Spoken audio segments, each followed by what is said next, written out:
absorciones radiculares o absorciones a nivel cervical. ¿Ahí está? ¿Qué hay? No se llama, ¿verdad? Ya, así, ya continuamos. Entonces, por ejemplo, acá, ¿no? Tenemos la pieza 4-8, ¿no? Tiene como centrales a nivel cervical de la pieza 7, lo mismo en el otro cuadrante. Fractura mandibular también, ¿no? Es lo que pasa cuando nosotros usamos unas fuerzas inadecuadas para realizar extracciones. ¿Dónde tenemos un porcentaje de fractura de la mandíbula? En el ángulo mandibular, ¿no? En el ángulo mandibular. Por eso nosotros cuando trabajamos una tenemos que desgastar el tejido óseo de una manera bastante prudente para que no quede un defecto óseo muy grande. Ahora, indicaciones para ortodoncia también. Generalmente las piezas que se van a extraer son premolares, bien, pero no todas las terceras molares vamos a extraer. Podemos tener un paciente que tenga, ¿qué tal? Chicas, cierra por favor y despacio con la silla. Podemos tener piezas dentarias que tengan una posición inadecuada y a veces el tratamiento de ortodoncia yo tengo que distalizar los dientes. Entonces, al tener piezas como la tercera molar me va a generar inconvenientes. Pero puedo tener un paciente con maxilares amplios y mi pieza puede crecer de manera vertical, entonces yo no tendría ningún problema. Dientes retenidos sobre prótesis dentales también, ¿no? Podemos extraer piezas dentarias, pero depende. Porque podemos tener piezas con remanentes radiculares, que si por ejemplo son muy complejos de extraer, yo lo voy a extraer, pero el paciente va a tener una absorción también. Y eso puede ocasionar problemas para su prótesis. También lo vemos Podemos tener también piezas dentarias que anatómicamente estén cerca de estructuras importantes de los maxilares. Por ejemplo, acá tenemos NDI. ¿Qué cosa era? El mandíbula, el nervio dentario inferior y el alveolar inferior. Podemos tener cercanía de esas terceras molares. El seno maxilar en piezas superiores y la fosa pterigomaxilar, estas dos casi van de la mano siempre, porque vamos a tener o podemos tener accidentes de piezas 1-8 o 2-8 que se pueden incluir en el seno maxilar. Ahora, tenemos una clasificación también para poder trabajar. Puedo en este caso identificar la posición de las terceras molares de las tenías. Por ejemplo, según Asker en 1975 se planteó una clasificación. Nosotros podemos tener nuestra tercera molar de manera mesioangulada, vertical y vistoangulada. Ahora, vistoangulada un 5%. Sin embargo, en la mayoría de casos nosotros vamos a tener mesioangulada en la pieza dentaria. Esta pieza dentaria impacta la pared distal o la cara distal de la pieza 7.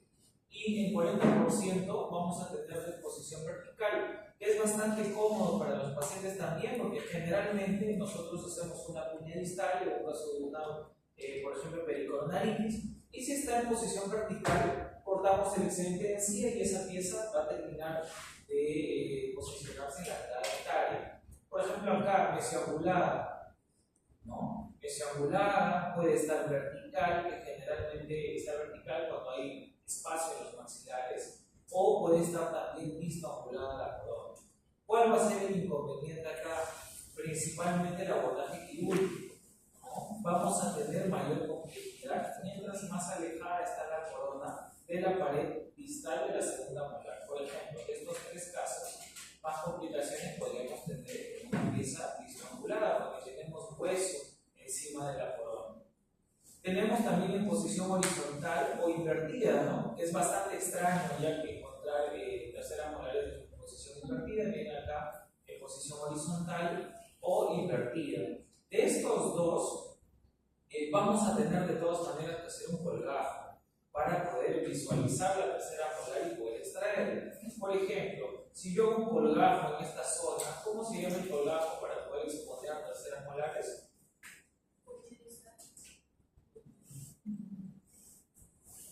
Ah, perdón, te dije no y luego tu compañero se fue. Hola, pásame rápido. Hola. Gracias.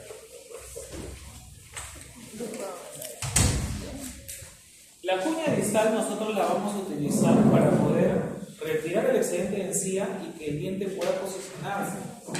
Pero ¿qué tipo de incisión hago para una en posición horizontal? ¿Qué tipo de incisión puedo hacer? ¿Está resfriada? ¿No? Qué frío. Mascarilla. Ahora vamos a ver. Otro tipo de posición, silencio por favor, otro tipo de posición que podemos encontrar sería que esté la cara, en este caso la corona de la pieza dentaria hacia vestibular o hacia el lingual, que es mucho más complejo. Cuando ustedes vean una panorámica y tengamos la corona en esta posición, ¿no? Tenemos que asegurarnos si la corona está hacia vestibular o si está hacia lingual. Por lo tanto, si yo quiero hacer un abordaje quirúrgico correcto en este tipo de casos, ¿qué examen le solicito? Una tomografía, ¿no? ¿Y cuál es el corte que a mí me va a importar para poder ver correctamente la posición? ¿Qué recuerdan los cortes de las tomografías? ¿No? Sagital. Potencial, ¿no? Sí, para que nosotros podamos ver efectivamente. No solamente ese también, ¿no? Me puede importar también un corte sagital, ¿no? Para poder ver si la corona está hacia vestibular o hacia lingual. Tenemos una clasificación también de Penny-Gregory que relaciona la tercera molar con la segunda molar. Por ejemplo, tenemos en relación a la segunda molar de tipo 1, el espacio es mayor o igual que el ancho mesiodistal de la tercera molar. ¿Qué quiere decir esto? Toda la corona de la tercera molar, tanto de mesial hasta distal, va a tener el mismo ancho que la pieza 7. Tipo 2, espacio menor que el ancho mesiodistal de la tercera molar. Y tipo 3, casi todo de la tercera molar está dentro de la rama, que ya me va a complicar un poco más la cirugía. Podemos tener A, B y C también dentro de esta clasificación. Tipo A, la tercera molar está por encima o a nivel oclusal de la segunda molar. Tipo B, la tercera molar entre oclusal y cervical de la segunda. Y el tipo C está por debajo o a nivel cervical de la segunda molar. Esto efectivamente lo vamos a visualizar mejor en una radiografía panorámica. Winter nos facilita la vida y nos menciona otro tipo de clasificación un poco más sencilla. Por ejemplo, la pieza puede estar mesioangular, horizontal, vertical, histoangulada o también puede estar invertida.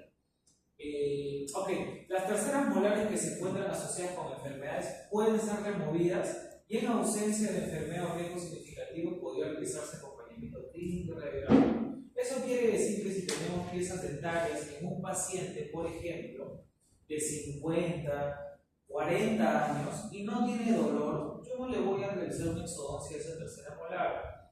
No. ¿Cuál es la edad ideal para la remoción de las terceras molares? Aproximadamente 18 a 22 años.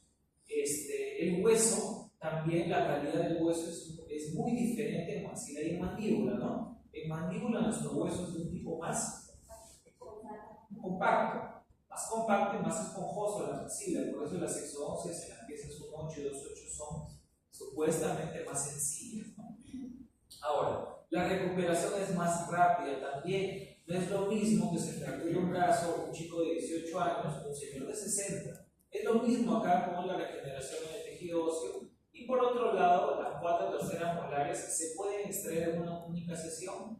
Sí, pero depende. Por ejemplo, yo he tenido pacientes que me dicen, doctor, yo la verdad no quiero volver a sentir un dolor nuevamente, sáqueme las 4.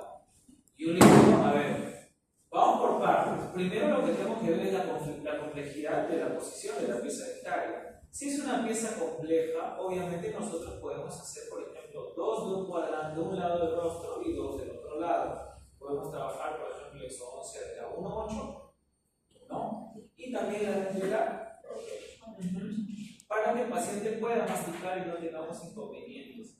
Me ha tocado pacientes que sí, en una cita hemos podido realizar, pero siempre me preguntan, les van a preguntar, doctor, ¿cuánto tiempo se va a demorar? Nunca cometan el error de decir, no, tranquilo, 20, 30 minutos, porque algo se puede complicar, ¿no? Bueno, generalmente siempre comento, voy a tratar de demorarme el menor tiempo posible, ¿no? Porque obviamente mayor tiempo involucra mayor inflamación, hay más manipulación de los tejidos. Otro punto también, nosotros podemos tener piezas en posición mesioangulada, pero que pueden estar cerca del dentario, ¿no? Y eso va a ser un problema porque si ustedes ven esta radiografía, acá no tenemos inconveniente, pero pero acá sí. Miren, acá tenemos nuestro conducto dentario y acá tenemos lo que era la tercera molar. Pero acá está la raíz invadiendo zonas del nervio dentario. Pero es una imagen 2D. Yo no sé efectivamente si está, se podría decir, enredada la raíz con el nervio, está por delante o está por detrás. Cuando tengan este tipo de casos clínicos, les sugiero tomar una tomografía, porque ustedes con la tomografía van a poderle predecir al paciente cómo va a terminar luego de la extracción. Porque ustedes pueden anestesiar, colocan una técnica troncular, directa, la que ustedes deseen, y de repente el paciente al día siguiente los va a llamar y dice: doctora, todavía no siento la lengua, no siento el mentón, y ustedes no van a decir: mira qué bueno soy, no lo anestesié y ahora sí anestesiado. No es normal, pero hasta cierto punto sí. Por ejemplo, si yo hago una extracción muy compleja, si yo por ejemplo retiro esta pieza dentaria y me demoro 30, 40 minutos, todos los tejidos se van a inflamar y al tercer día la inflamación es mucho mayor. Entonces, esa compresión muscular sí va a hacer que el nervio pierda parte de la sensibilidad al día 2 o al día 3. Si a la semana el paciente te dice: doctora, no siento nada, eso ya no es común, ¿no? Ahora, mi sugerencia también, si ustedes han tomado una tomografía y ya saben que van a tener este cuadro que se llama parestesia posteriormente de extracción, tienen que medicar al paciente de todas maneras al término de la cirugía. ¿Qué le pueden dar? ¿Cuál? Complejo B es de la 1 a la 12, ¿cierto? Es de la 1 hasta la B12. Pero de estas nosotros necesitamos 3. ¿Se acuerdan? Uno es la B1, otra B6 y B12, ¿no? Estos 3 lo que van a hacer es darle más mielina al axón del nervio para que haya una recuperación pronta del paciente. Ese es uno. 2, ustedes pueden tener otro tipo de escenario. Podemos tener una hiperalgesia, que es diferente a la parestesia. ¿Qué significa eso? Por ejemplo, el paciente se toca la lengua, se toca el mentón y siente ardor o siente quemazón. Eso quiere decir que los axones del nervio también están alterados. En algunas ocasiones podemos mandar acá por vía oral o podemos mandar también por inyectable. Ahora, si nosotros brindamos fármacos en este caso de manera inyectable, la vitamina generalmente tiene un color rojo. Y hay que comentarle al paciente de que es muy probable que el paciente mencione de color rojo, para que no se asuste. ¿Sí? ¿Han tenido la experiencia también? ¿Tomaste vitamina? Mi mamá se asustó. ¿Por qué? ¿Qué pasó? Había tomado vitamina. ¿Por qué le mandaron vitamina? ¿Qué tuvo? Otro cuadro, supongo. Sí. Otro cuadro. Ay, no me acuerdo. Infección de ¿Una la neuralgia? No. Ok, tuvo otro cuadro, pero involucró dolor nervioso. Bien, entonces nosotros podemos recomendar, les voy a dar igual para que nunca se olviden, podemos tener la vitamina, que es la vitamina B1, podemos tener también otro bastante conocido que es el nucleosídeo forte, que está indicado para las neuralgias también, cuando hay dolor, ardor y pérdida de sensibilidad. O también podemos mandar otro inyectable que es el Benalgin o también el Neurobion. El Neurobion que lo podemos encontrar, por ejemplo, de 5.000 a 10.000, pero actualmente el Neurobion viene a Perú en pastillas, no está viniendo en ampollas. El que está viniendo en ampollas es el Benalgin, de 10.000. Cuando tengo este tipo de casos y el paciente sabe que efectivamente hay la probabilidad de que termine el tratamiento con parestesia, inmediatamente vitaminas vía oral y en ampollas. ¿Bien? ¿Alguna pregunta? No. Listo. Por ejemplo, acá, ¿no? Tenemos el nervio dentario y tenemos nuestra raíz. Ahora, nosotros podemos causar parestesia cuando hacemos extracción y está culminando con el nervio dentario. Sí, generalmente ¿en qué zonas? Tenemos inconvenientes en el labio, en las encías y en el mentón. El paciente no siente esas zonas. Sin embargo, si nosotros colocamos una troncular y la troncular la aplicamos de manera inadecuada, vamos a dañar el nervio.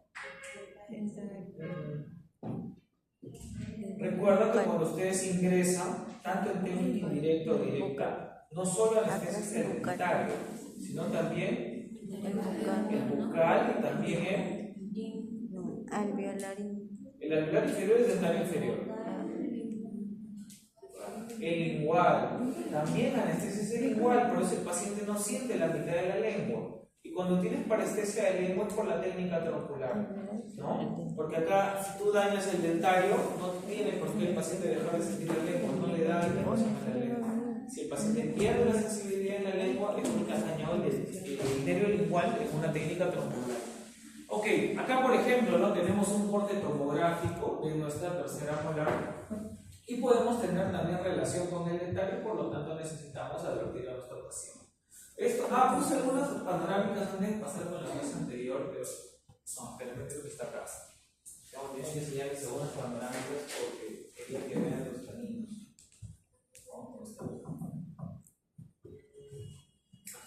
Me avisan 10 minutos antes que terminen. Miren, por ejemplo, acá, miren este paciente, ¿no? Es un paciente que se ha realizado una técnica 4x2, 4 brackets adelante, 2 atrás, pero acá el paciente ya tiene algunas molares para poder anclar. Pero en la parte superior, miren los caninos. El canino erupciona, impacta el diente lateral, y el diente lateral migra y el canino desciende, ¿no? Eso era lo que yo les estaba comentando la vez pasada, que no tenía una panorámica para poder explicar. Hasta ahí tenemos alguna consulta o alguna duda, seguimos. Sigo. Ok, vamos. Tienen que preguntar, porque si no están teniendo mucho la clínica, tienen al menos que tener algunos conceptos claros. Ok, entonces, esta parte de caninos retenidos todavía continúa y nosotros hemos visto que podemos tener situaciones clínicas donde mi pieza dental está en una posición complicada de poder abordar. Entonces yo tengo que realizar una incisión y les pregunté cómo se llama esta incisión.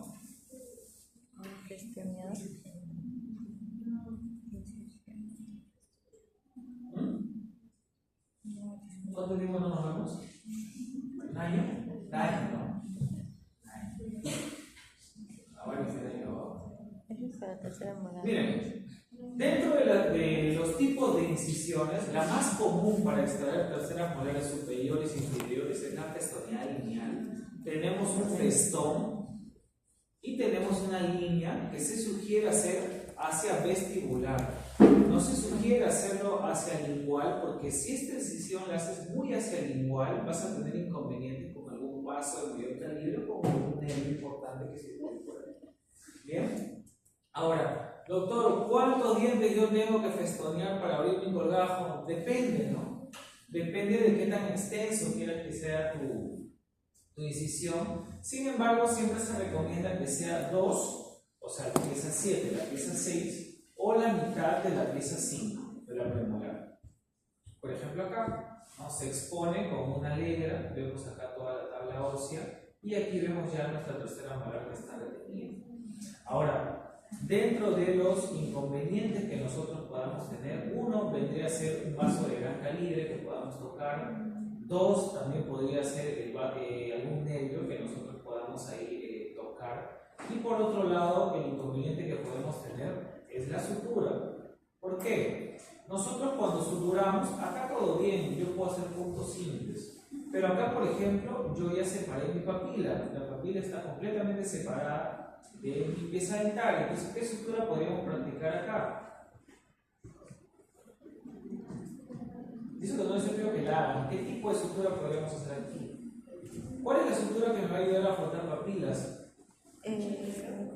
Ajá, podemos realizar el colchonero vertical, ¿no? O también el horizontal, depende de la incisión, pero ese tipo de sutura me va a ayudar a frotar la papila interdental, porque acá yo separo totalmente toda la papila de la cara vestibular del diente. El abordaje es un poco más complicado en extracciones de 1.8 y 2.8, sí, obviamente la visualización que podamos tener es un poco más compleja. Ahora, cirugía de terceras molares también está asociado con cuadros de osteotomía o cuadros de odontosección que podemos realizar en la misma cirugía. Si bien es cierto, nosotros podemos utilizar piezas dentarias, ¿no? Pero estas piezas dentarias tienen que estar también trabajando con fresas quirúrgicas. ¿Se acuerdan del material? Sí, porque no son diamantadas, ¿no? Son fresas de carburo tungsteno. Si ustedes, por ejemplo, terminan un procedimiento quirúrgico, todas estas hebras de su fresa de todas maneras se va a gastar. Hay un límite máximo de poderlas usar. No se trata que ustedes utilizan su fresa 1000 veces, no esta es mi espada de 1000 batallas, no. Tienen que tratar de invertir también en materiales y fresas nuevas, porque te va a eliminar el hueso mucho más rápido. Tenemos de diferentes números, porque tienen diferente forma, pero cada una de ellas es para una situación en particular. Por ejemplo, cuando yo quiero hacer odontosección, o por ejemplo, cuando yo quiero hacer osteotomía. Entre ellas tienen la fresa sécrea, no sé si en algún momento no. Son fresas quirúrgicas. Entonces, se hace la incisión, se abre el colgajo, y una vez que se abre el colgajo, yo voy a tener retención ósea en la pieza dentaria. Como tengo hueso alrededor del diente, yo tengo que desgastarlo. Entonces, como hemos hablado, eso se llamaría una osteotomía. Ahora, esa osteotomía en muchas ocasiones va acompañada de una odontosección. La odontosección, ¿por qué se hace? ¿Por qué hago la odontosección? La osteotomía está claro, ¿no? Hago la osteotomía para eliminar hueso, porque es más compacto y yo pueda usar el diente. ¿Pero por qué haré una odontosección? Cuando la piel está impactada. Porque está impactada y por lo tanto yo no tengo espacio, ¿no? Un forceps no va a entrar ahí y mi botador menos, ¿no? Entonces necesito tratar de separar parte de la corona para yo poder eliminar la pieza dentaria de manera correcta y sobre todo sin inconvenientes. Este es uno de los problemas que casi siempre pasa con dientes que están en posición horizontal. Por ejemplo, tenemos nuestra fresa y seccionamos la corona. Seguimos seccionando la corona, la asistente lo felicita, dice doctor, huele a diente, ya vamos a llegar a cortarlo, falta poco. Y ustedes se van hasta el dentario o se van a un vaso de mayor calibre. Pueden haber dos cuadros. El primero, ustedes pueden accidentalmente, ¿no?, dañar un vaso de un calibre grande, ¿no? Por eso ustedes, cada vez que empiecen a hacer odontosección, tienen que tomar una radiografía para que puedan ver exactamente cuánto falta y puedan terminar de seccionar la corona y separarla de la raíz. ¿Okay? Por ejemplo, si yo tuviera accidentalmente un vaso sanguíneo de un calibre mayor ahí y tenemos una gran cantidad de hemorragia, ¿qué podemos hacer?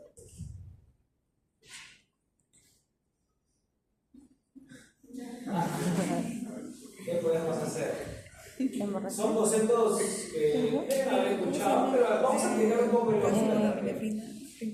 Estamos trabajando la odontosección de una pieza que está en posición horizontal, yo me emociono y ¡pac!, sale sangre, me mancha la careta, me mancha los lentes, no para de sangrar. ¿Qué hago?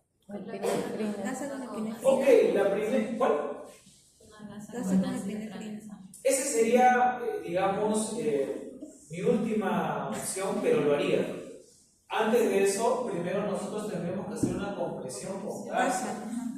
¿Cuánto tiempo más o menos tendría que hacer mi compresión con gasa? Entre unos 10 a 15 minutos.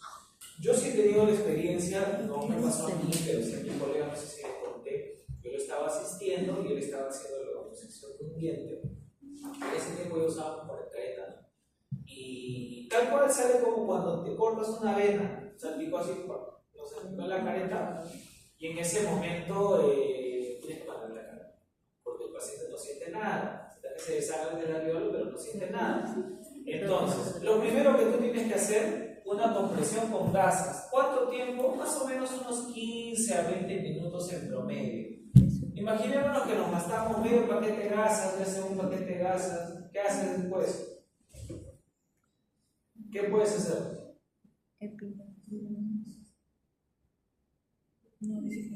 ¿Hielo? ¿Cómo? No, dime, no te escucho bien. ¿Hielo? Ok, ya. Pero acá nosotros tenemos esta situación. está sangrando abundantemente. Acá no puedes conseguirlo, menos de manera explorar. Eso sería cuando sutures y el paciente se vaya a su casa, ¿no? De manera extraoral, no va a masticar el dedo del paciente. Y tú estás en plena cirugía, tienes que continuar. ¿Qué haces? Te dijo que la gasa con epinefrina, ¿no? Ah, ¿gasa con epinefrina no se coloca? Una gasa con epinefrina, pero mejor coloca el ácido tranexámico. Esa era la última opción que les había comentado. ¿Por qué? ¿Qué compuesto que nosotros usamos tiene epinefrina? La anestesia. La otra opción yo podría colocar anestesia. Porque la anestesia tiene vasoconstrictor, constriñe el vaso sanguíneo y detiene mi sangrado. ¿Qué anestesia podría utilizar? La lidocaína o la articaína. ¿Cuál? O la articaína. La mepivacaína la puedo usar. Sí la puedo usar, pero acá en Perú generalmente la venden sin vasoconstrictor. ¿Bien? Sigue sangrando, ¿qué hago? Esos esponjas colágenos.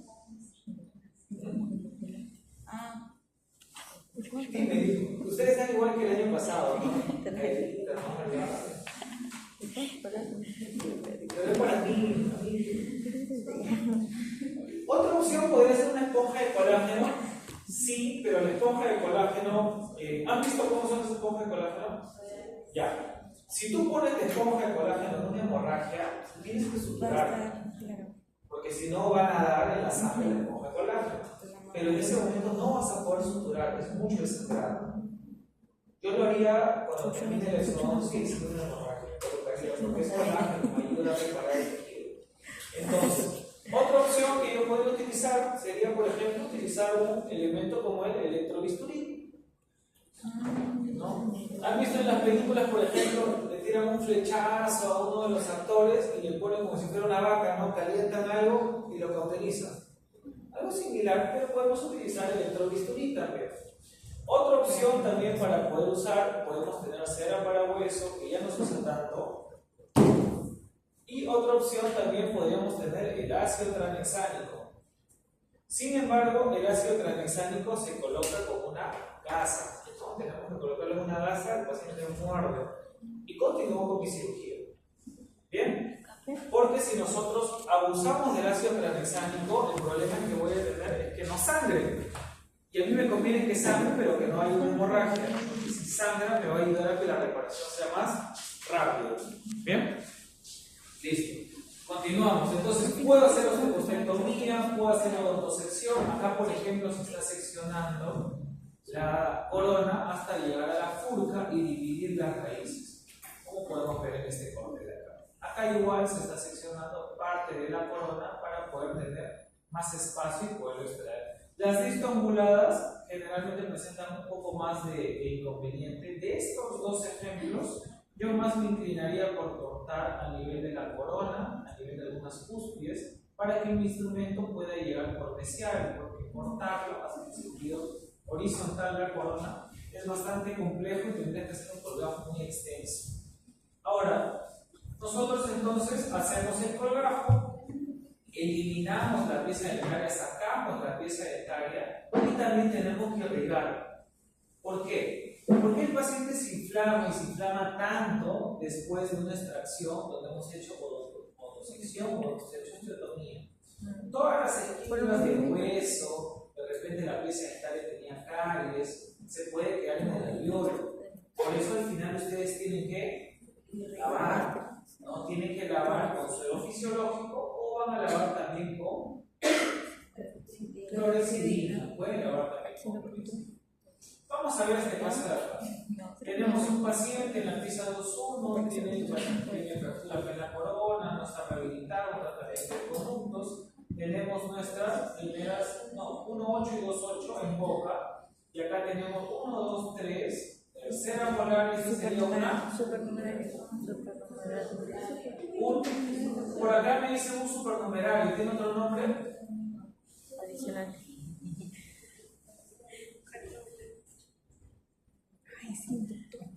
¿No? ¿Se acuerdan? Es un supernumerario. Nosotros no tenemos ni cuarta ni quinta molar. Es un supernumerario. Pero como sabemos, tenemos 32 tanto, esta pieza sería la tercera molar y esta sería un diente supernumerario. Aquí tenemos un tratamiento de ortodoncia que no se ha realizado correctamente. Miren el cuidado de la absorción de las raíces. Y esta es una contención 3x3 para poder fertilizar los dientes. Y actualmente ya no se hace, está bastante preocupado. ¿Cuál es el problema en estos casos? Imagínense que aquí yo abro un colgajo, extraigo el supernumerario y extraigo también la tercera molar. El defecto óseo es muy grande, entonces mi paciente sí es propenso, si no tiene cuidados postoperatorios, a tener una fractura. Miren todo esto, que pierdo todo esto, ¿no? Miren lo que queda en el ángulo de la mandíbula. Actualmente ya tenemos otro tipo de herramientas para poder trabajar. Deben haber escuchado, y lo he mencionado, sobre el PRF. ¿Han escuchado? ¿O han visto?